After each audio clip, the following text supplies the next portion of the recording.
Human rights. Starring elephant. Today it's about human rights. Human rights are moral principles or norms for standards of human behavior and are regularly protected as substantive rights in substantive law, municipal and international law. They are commonly understood as inalienable, fundamental rights, to which a person is inherently entitled simply because she or he is a human being, and which are inherent in all human beings, regardless of their age, ethnic origin, location, language, religion, ethnicity, or any other status. They are applicable everywhere and at every time in the sense of being universal. And they are egalitarian in the sense of being the same for everyone. They are regarded as requiring empathy and the rule of law, and imposing an obligation on persons to respect the human rights of others. It is generally considered that they should not be taken away except as a result of due process based on specific circumstances. Magna Carta, or Great Charter, was one of the world's first documents containing commitments by a sovereign to his people to respect certain legal rights. The doctrine of human rights has been highly influential within international law and global and regional institutions. The precise meaning of the term right is controversial and is the subject of continued philosophical debate. While there is consensus that human rights encompass a wide variety of rights, such as the right to a fair trial, protection against enslavement, prohibition of genocide, free speech, or a right to education, there is disagreement about which of these particular rights should be included within the general framework of human rights. Some thinkers suggest that human rights should be a minimum requirement to avoid the worst-case abuses, while others see it as a higher standard. Theoretical distinctions claim rights and liberty rights, individual and group rights, natural rights and legal rights, negative and positive rights, human rights, civil and political, economic, social and cultural, three generations rights by beneficiary, accused, animals, children, consumers, creditors, deaf, disabled, elders, farmers, fetuses, humans, indigenous, intersex, kings, LGBT, transgender, men, minorities, parents, fathers and mothers, patients, peasants, plants, prisoners, robots, states, students, victims, women, workers and youth, other groups of rights, assembly, association, asylum, civil liberties, digital, education, fair trial, food, free migration, health, housing, linguistic, movement, development, property, repair, reproductive, rest and leisure, self-defense, self-determination of people, sexuality, speech, water and sanitation. List of human rights. The right to life, the right to a fair trial, the right to privacy, the right to vote, freedom of expression, freedom of religion or conscience, freedom of assembly, freedom from torture, inhuman or degrading treatment and slavery. 30 types of human rights. Equality, freedom from discrimination, life, liberty and security, freedom from slavery, freedom from torture, recognition as person before law, equality before the law, remedy by tribunal, freedom from arbitrary arrest, fair public hearing, innocent until proven guilty, privacy, freedom of movement, asylum, nationality, marriage and family, property, freedom of belief, freedom of opinion, freedom of assembly, take part in government, social security, work, rest and leisure, adequate living standard, education, participate in cultural life, social order, mutual responsibility and freedom from state or personal interference.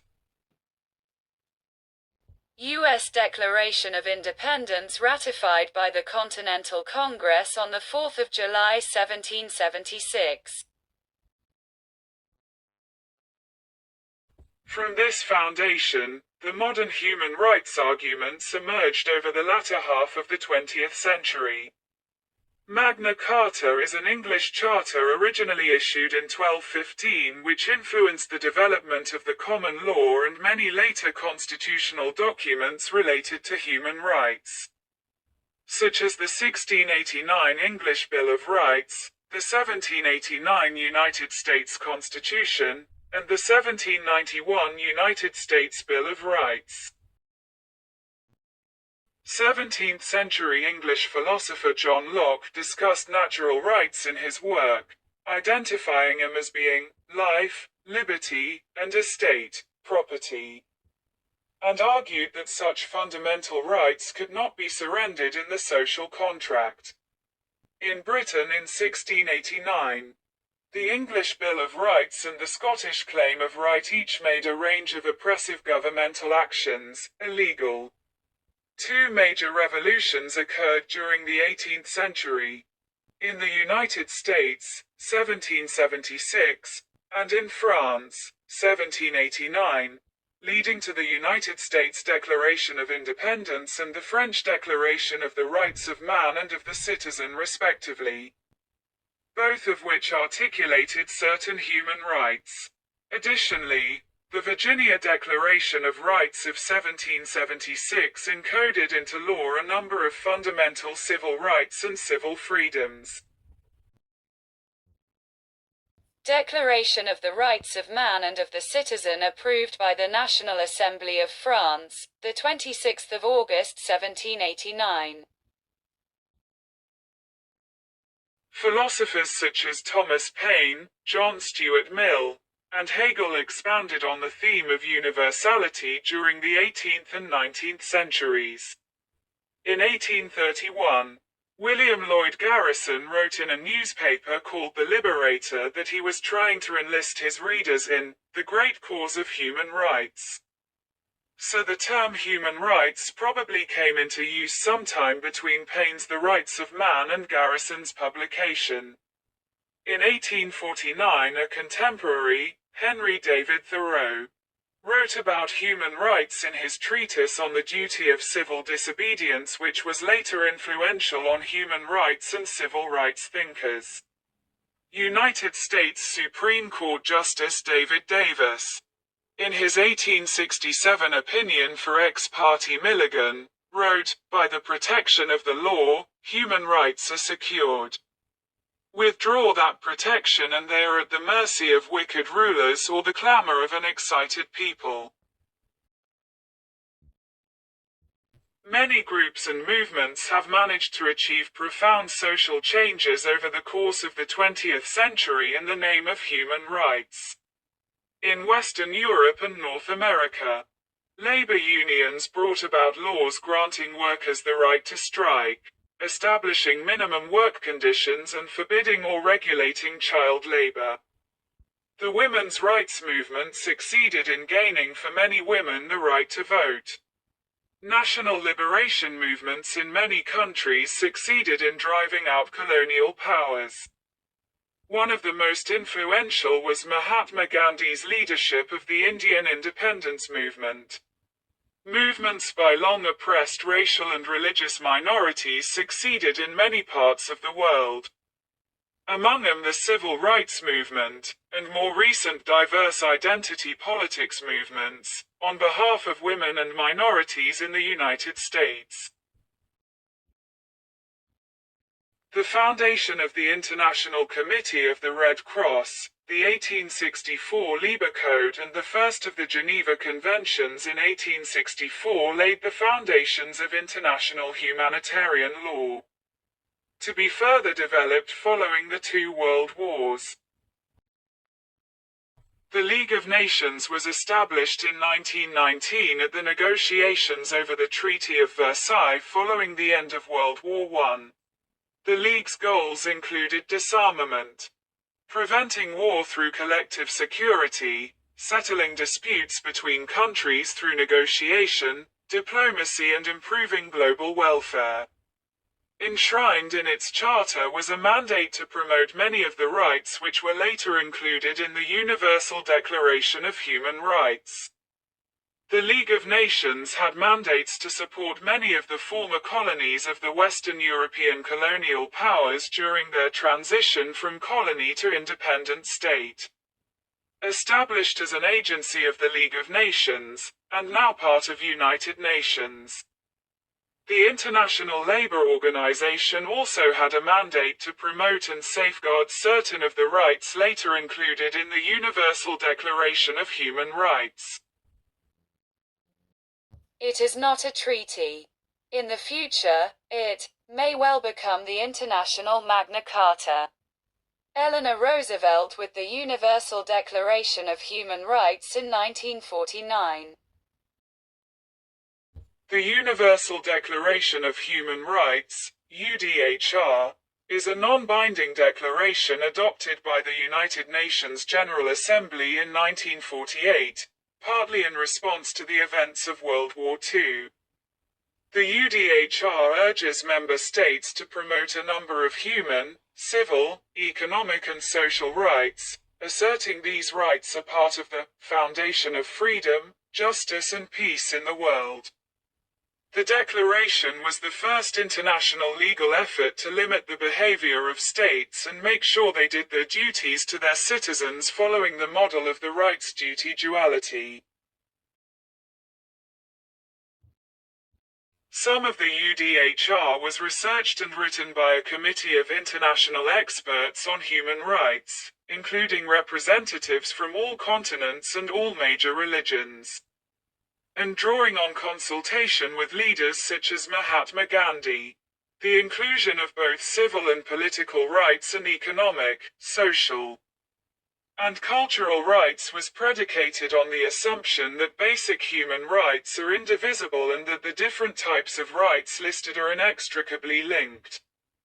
Although this principle was not opposed by any member states at the time of adoption, the declaration was adopted unanimously, with the abstention of the Soviet bloc, apartheid South Africa, and Saudi Arabia. This principle was later subject to significant challenges. On the issue of the term universal, the declarations did not apply to domestic discrimination or racism. Henry J. Richardson III argued, all major governments at the time of drafting the UN Charter and the Universal Declaration did their best to ensure, by all means known to domestic and international law, that these principles had only international application and carried no legal obligation on those governments to be implemented domestically. All tacitly realized that for their own discriminated against minorities to require leverage on the basis of legally being able to claim enforcement of these wide-reaching rights would create pressures that would be political dynamite. In 1966, the International Covenant on Civil and Political Rights, ICCPR, and the International Covenant on Economic, Social and Cultural Rights, ICESCR, were adopted by the United Nations. between them making the rights contained in the UDHR binding on all states. They came into force only in 1976, when they were ratified by a sufficient number of countries, despite achieving the ICCPR. A covenant including no economic or social rights, the US only ratified the ICCPR in 1992. The ICESCR commits 155 state parties to work toward the granting of economic, social, and cultural rights, ESCR, to individuals. Numerous other treaties, pieces of legislation, have been offered at the international level. They are generally known as human rights instruments. Some of the most significant are Convention on the Prevention and Punishment of the Crime of Genocide, adopted 1948, entry into force, 1951. Convention on the Elimination of All Forms of Racial Discrimination, CERD, adopted 1966. Entry into force, 1969. Convention on the Elimination of All Forms of Discrimination against Women, CEDAW, entry into force. 1981, Convention on the Elimination of All Forms of Discrimination against Women. United Nations Convention Against Torture, CAT, adopted 1984, entry into force, 1984. Convention on the Rights of the Child, CRC, adopted 1989, entry into force, 1989, Convention on the Rights of the Child, UNICEF archived the 26th of April 2019 at the Wayback Machine. International Convention on the Protection of the Rights of All Migrant Workers and Members of Their Families, ICRMW, adopted 1990, Rome Statute of the International Criminal Court, ICC, entry into force, 2002. It prohibits arbitrary deprivation of life, torture, cruel or degrading treatment or punishment, slavery and forced labor, arbitrary arrest or detention, arbitrary interference with privacy, war propaganda, discrimination, and advocacy of racial or religious hatred. Image of human rights.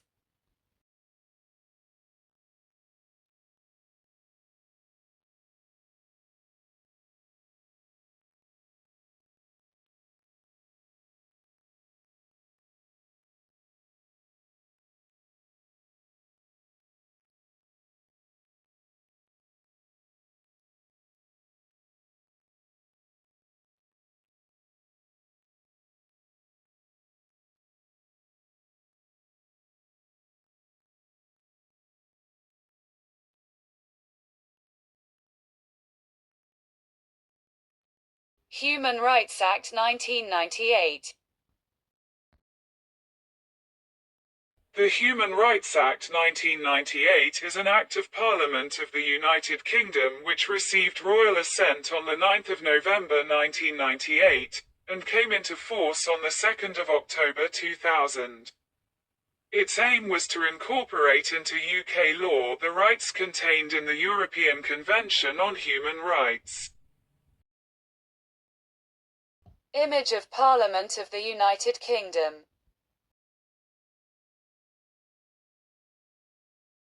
An act to give further effect to rights and freedoms guaranteed under the European Convention on Human Rights. To make provision with respect to holders of certain judicial offices who become judges of the European Court of Human Rights, and for connected purposes.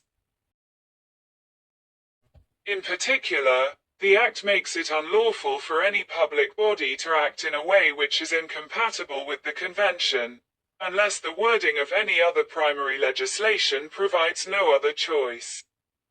It also requires the judiciary, including tribunals, to take account of any decisions, judgment or opinion of the European Court of Human Rights, and to interpret legislation, as far as possible, in a way which is compatible with Convention rights.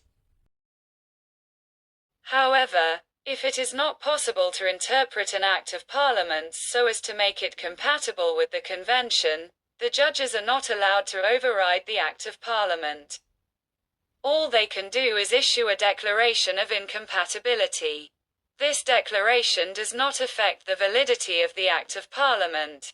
In that way, the Human Rights Act seeks to maintain the principle of parliamentary sovereignty, pursuant to the Constitution of the United Kingdom.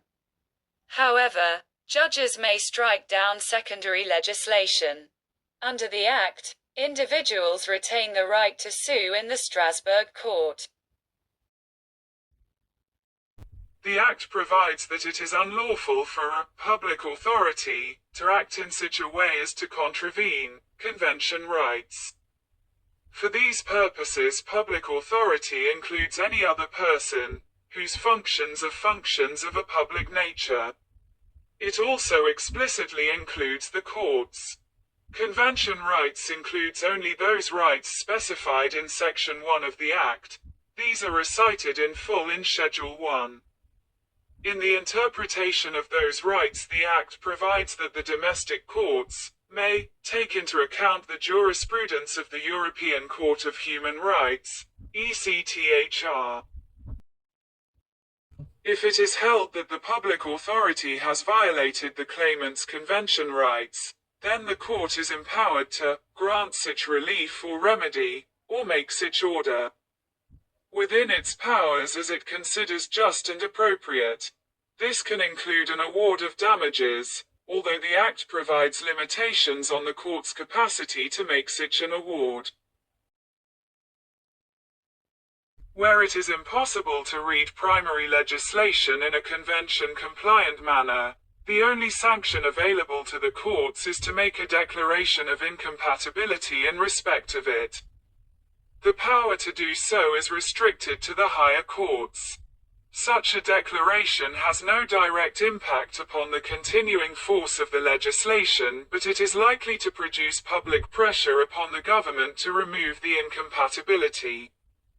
It also strengthens the case of a claimant armed with such a decision from the domestic courts in any subsequent appeal to ECTHR.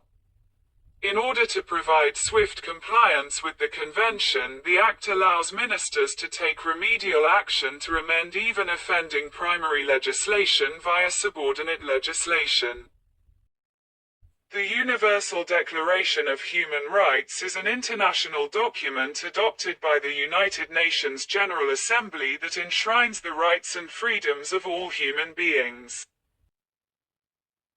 Eleanor Roosevelt, holding the English language version of the Universal Declaration of Human Rights in November 1949. The human rights adopted by the United Nations General Assembly of its 183rd meeting, held in Paris on the 10th of December 1948.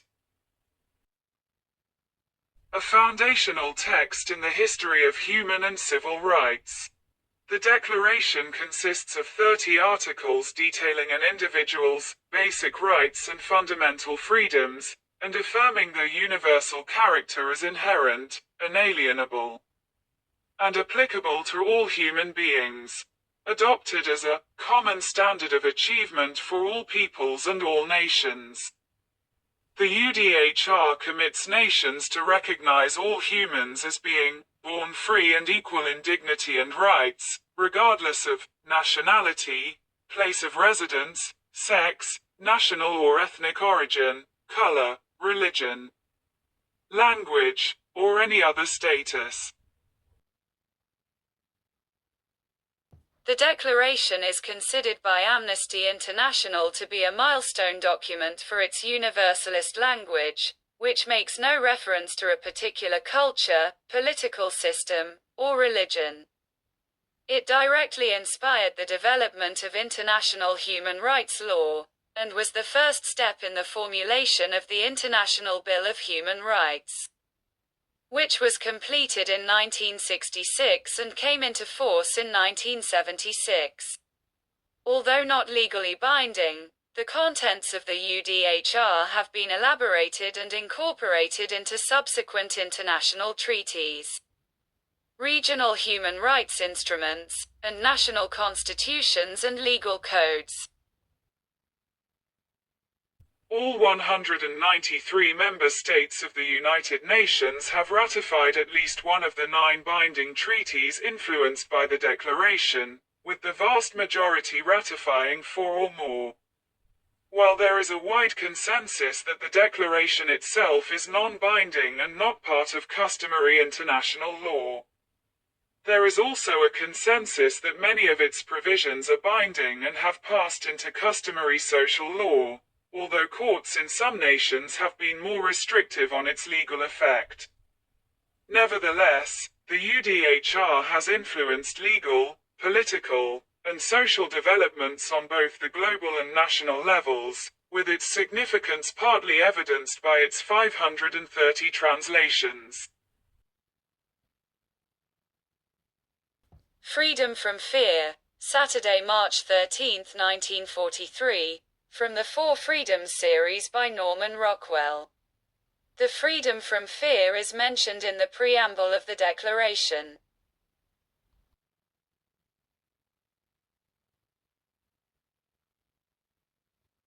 During World War II, the Allies, known formally as the United Nations, adopted as their basic war aims the 4 freedoms: freedom of speech, freedom of religion, freedom from fear, and freedom from want. Towards the end of the war, the United Nations Charter was debated, drafted, and ratified to reaffirm faith in fundamental human rights and dignity and worth of the human person, and commit all member states to promote universal respect for, and observance of, human rights and fundamental freedoms for all without distinction as to race, sex, language, or religion. When the atrocities committed by Nazi Germany became fully apparent after the war, the consensus within the world community was that the UN Charter did not sufficiently define the rights to which it referred. It was deemed necessary to create a universal declaration that specified the rights of individuals so as to give effect to the Charter's provisions on human rights. Upon the session's conclusion on the 21st of May 1948, the committee submitted to the Commission on Human Rights a redrafted text of the International Declaration of Human Rights and the International Covenant of Human Rights, which together would form an International Bill of Rights. The redrafted declaration was further examined and discussed by the Commission on Human Rights in its 3rd session in Geneva the 21st of May through the 18th of June 1948. The so-called Geneva text was circulated among member states and subject to several proposed amendments. For example, Hansa Mehta of India notably suggested that the declaration assert that all human beings are created equal, instead of all men are created equal, to better reflect gender equality. Charles Theodore T. Walter of South Africa fought very hard to have the word dignity removed from the declaration, saying that dignity had no universal standard and that it was not a right. The Walter believed, correctly, as it turned out, that listing human dignity as a human right would lead to criticism of the apartheid system that had just been introduced by the new National Party government of South Africa. Malik in response stated that Prime Minister Jan Smuts of South Africa had played an important role in drafting the United Nations Charter in 1945. And it was Smuts who inserted the word dignity as a human right into the Charter. Despite T. Walter's efforts, the word dignity was included in the declaration as a human right.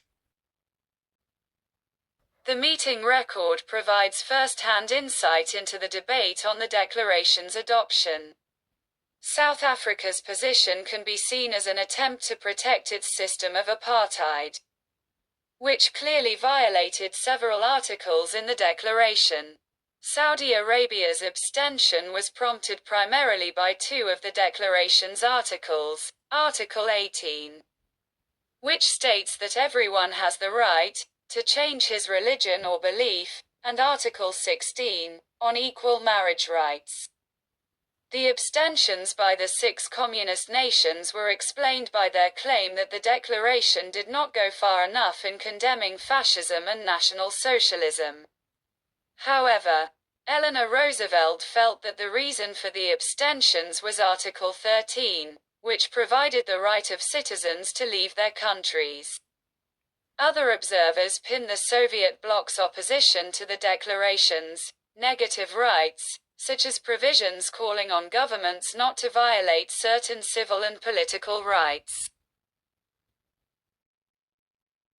The British delegation, while voting in favour of the declaration, expressed frustration that the proposed document had moral obligations but lacked legal force.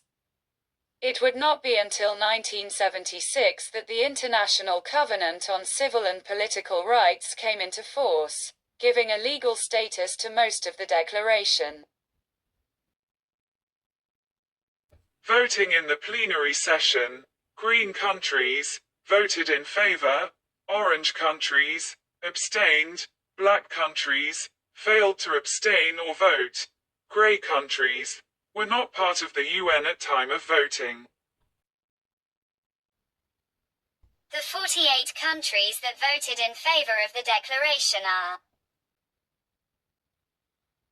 Afghanistan, Argentina, Australia, Belgium, Bolivia, Brazil, Burma, Canada, Chile, China, Colombia, Costa Rica, Cuba, Denmark, Dominican Republic, Ecuador, Egypt, El Salvador, Ethiopia, France, Greece, Guatemala, Haiti, Iceland, India, Iran, Iraq, Lebanon, Liberia, Luxembourg, Mexico, Netherlands, New Zealand, Nicaragua, Norway, Pakistan, Panama, Paraguay, Peru, Philippines, Siam, Sweden, Syria, Turkey, United Kingdom, United States, Uruguay and Venezuela.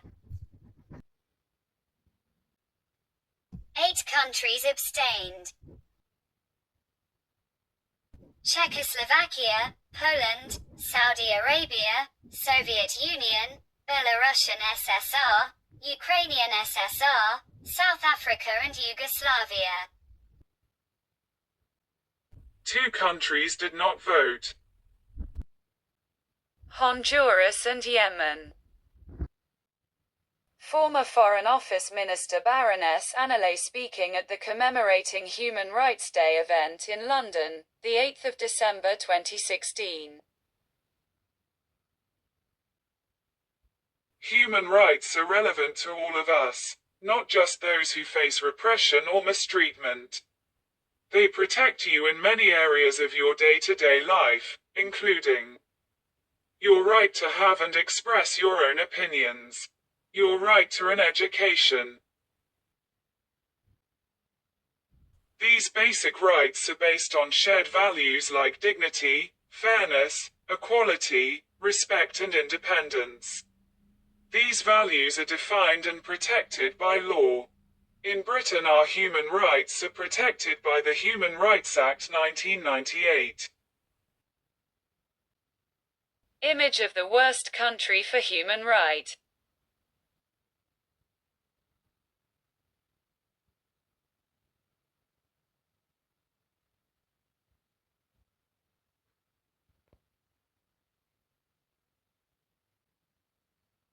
Worst countries for human rights.